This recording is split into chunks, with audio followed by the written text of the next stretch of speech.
જય શ્રીમન નારાયણ.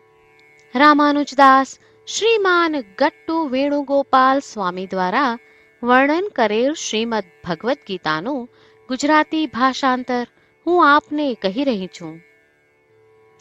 અધ્યાય 11 વિશ્વરૂપ સંદર્શન યોગ. શ્લોક 15. પશ્યામિ દેવાન તવ દેવ દેહે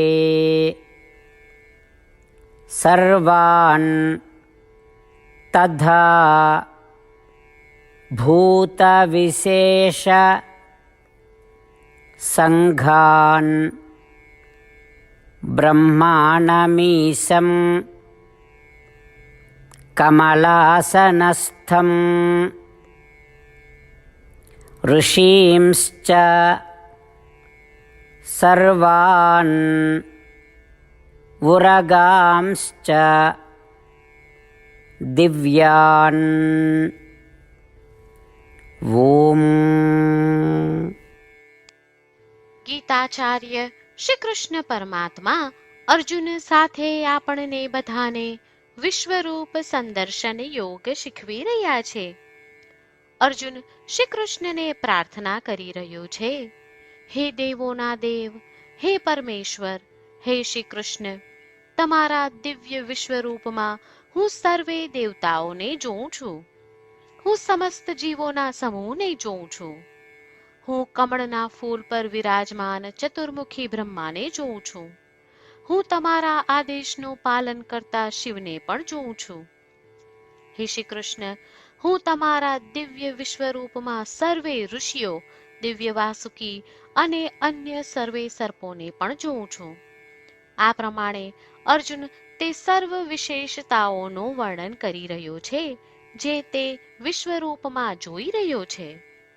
ચાલો આપણે પણ શ્રી કૃષ્ણ પરમાત્માના વિશ્વરૂપમાં આ સર્વે વિશેષતાઓની કલ્પના કરવાનો પ્રયાસ કરીએ. શ્રી કૃષ્ણ પરમાત્માનું શરણ લઈ આપણા જીવનને અર્થપૂર્ણ બનાવવાનો પ્રયાસ કરતા ચાલો આપણે બધા અર્જુનના શબ્દોનું આ શ્લોક સ્વરૂપે પુનરાવર્તન કરીએ.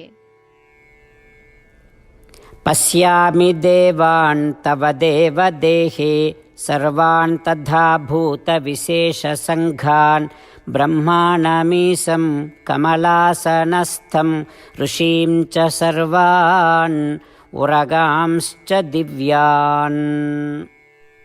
શ્રી કૃષ્ણ પરમાત્માએ આખી ભગવદ્ ગીતાનો સાર અધ્યાય 18ના શ્લોક 65 થી 70માં 8 ઉપદેશ દ્વારા કહ્યો છે. શ્રી કૃષ્ણ કહે છે, જે મારા આ 8 ઉપદેશ અનુસરે છે તે મને પ્રિય છે. એ સર્વે ભક્તોનું હું બધી જ રીતે રક્ષણ કરીશ. શ્રી કૃષ્ણ પરમાત્મા પાસેથી આખી ભગવદ્ ગીતા સાંભળ્યા પછી અર્જુન કહે છે, કરિષ્યે વચનમ તવ, એટલે કૃષ્ણ, હું તમારી આજ્ઞાનું પાલન કરીશ, તમે કહો છો એમ કરીશ. અને આથી જ શ્રી કૃષ્ણએ દરેક પ્રકારના યશ અને વિજય અર્જુનને આપ્યા છે. તો ચાલો આપણે પણ પરમાત્માને 8 વાતો પાળવાનું વચન આપીએ. પરમાત્માને આપેલા વચનથી મોટી કોઈ પૂજા, તપ કે યજ્ઞ નથી. 8 પ્રતિજ્ઞાઓ જે આપણે લેવી જોઈએ તે હું હવે કહું છું. આપ સૌ પણ એનો મન અને હૃદયથી વિચાર કરો. આ રીતે શ્રી કૃષ્ણને વચન આપતી વખતે આપણે સૌ શ્રી કૃષ્ણની હસતી મુખમુદ્રાનો મનમાં વિચાર કરીએ અને પરમ આનંદનો અનુભવ કરીએ. જય શ્રીમન નારાયણ. આપણા 8 વચનો આ પ્રમાણે છે. આપણું પહેલું વચન, હે શ્રીમન નારાયણ, તમારા ઉપદેશ પ્રમાણે હું હંમેશા તમારું ધ્યાન અને ચિંતન કરીશ.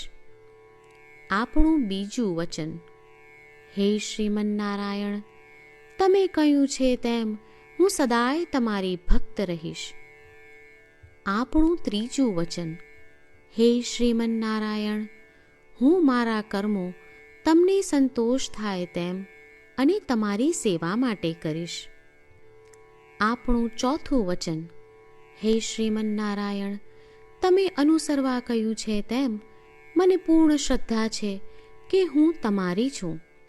હું સદાય મારા હાથ જોડી તમને નમસ્કાર કરીશ, તમારી ભક્તિ કરીશ. આપણું પાંચમું વચન. હે શ્રીમન્નારાયણ, હું તમારા શબ્દો યાદ કરું છું. મામેકમ શરણમ વ્રજ.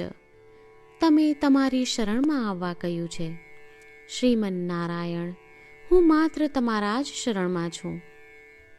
આપણું છઠ્ઠું વચન. હે શ્રીમન્નારાયણ, આપે કહ્યું છે મા શુચ.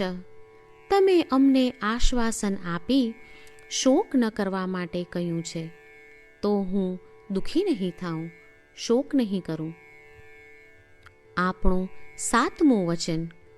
હે શ્રીમન્નારાયણ, અમારા કલ્યાણ અર્થે આપે શ્રીમદ્ ભગવદ્ ગીતા રૂપી આશીર્વાદ આપી અમારા સૌ પર કૃપા કરી છે, તો હું દરરોજ ઓછામાં ઓછો એક શ્લોક વાંચીશ અથવા સાંભળીશ એવો સંકલ્પ લઉં છું. આપણું આઠમું વચન. હે શ્રીમન્નારાયણ, હું ગીતાના દૈવી શબ્દો એ ભક્તો સુધી પહોંચાડવાનો પ્રયત્ન કરીશ જેઓ ગીતાથી અજાણ છે. હે શ્રીમન્નારાયણ, તમે કહ્યું છે તેમ કરીશ, તમે કહ્યું છે એમ વર્તીશ અને તમારા માટે જ કર્મ કરીશ. શ્રીમન્નારાયણને આપેલું વચન કે દરરોજ તમે કહ્યું છે એમ કરીશું, એ જ એક મહાન પૂજા છે.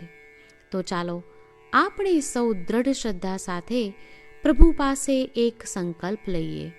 શ્રીમન્નારાયણ, કરીશ્યે વચનમ તવ. શ્રીમન્નારાયણ, હું તમારી આજ્ઞાનું પાલન કરીશ. સર્વમ શ્રી કૃષ્ણાર્પણમસ્તુ. જય શ્રીમન્નારાયણ. પશ્યામિ દેવાન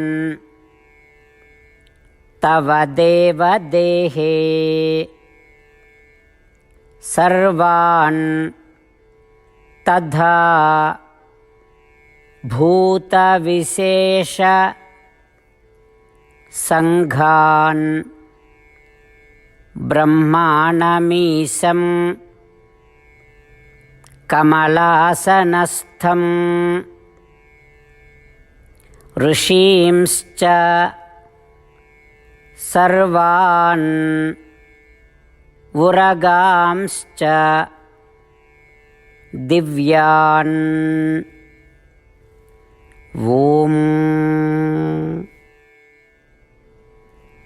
પશ્યામિ દેવાન તવ દેવ દેહે સર્વાન તથા ભૂત વિશેષ સંઘાન બ્રહ્માણમીશં કમલાસનસ્થં ઋષિં ચ સર્વાન ઉરગાંશ્ચ દિવ્યાન.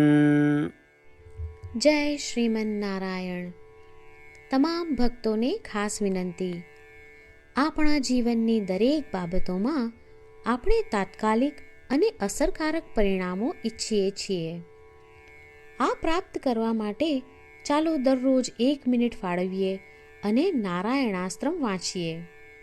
નારાયણાસ્ત્રમ મેળવવા માટે તેની વેબસાઇટ જે www.narayanaastram.org છે તેના પર જાઓ અને રજિસ્ટ્રેશનમાં તમારું નામ અને ઈમેલ આપો. તમે આપેલા ઈમેલ પર તમને નારાયણાસ્ત્રમ PDF પ્રાપ્ત થશે. PDFમાં રામાયણનો 1 શ્લોક, ગીતાનો 1 શ્લોક અને એક વિષ્ણુ નામ છે. આ 3ને નારાયણાસ્ત્રમ કહેવામાં આવે છે. દરેક વ્યક્તિને આ શ્લોકોનું અલગ અલગ સંયોજન પ્રાપ્ત થાય છે.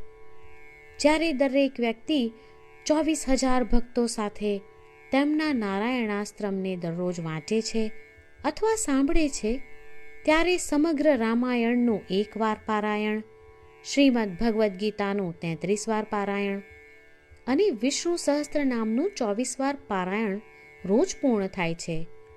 આ એક અદ્ભુત અને અસાધારણ પરિણામ છે. તેથી તમે અને તમારા પરિવારના સભ્યો તરત જ વેબસાઇટ પર જાઓ અને તમારું નારાયણાસ્ત્રમ મેળવો. જય શ્રીમન્નારાયણ.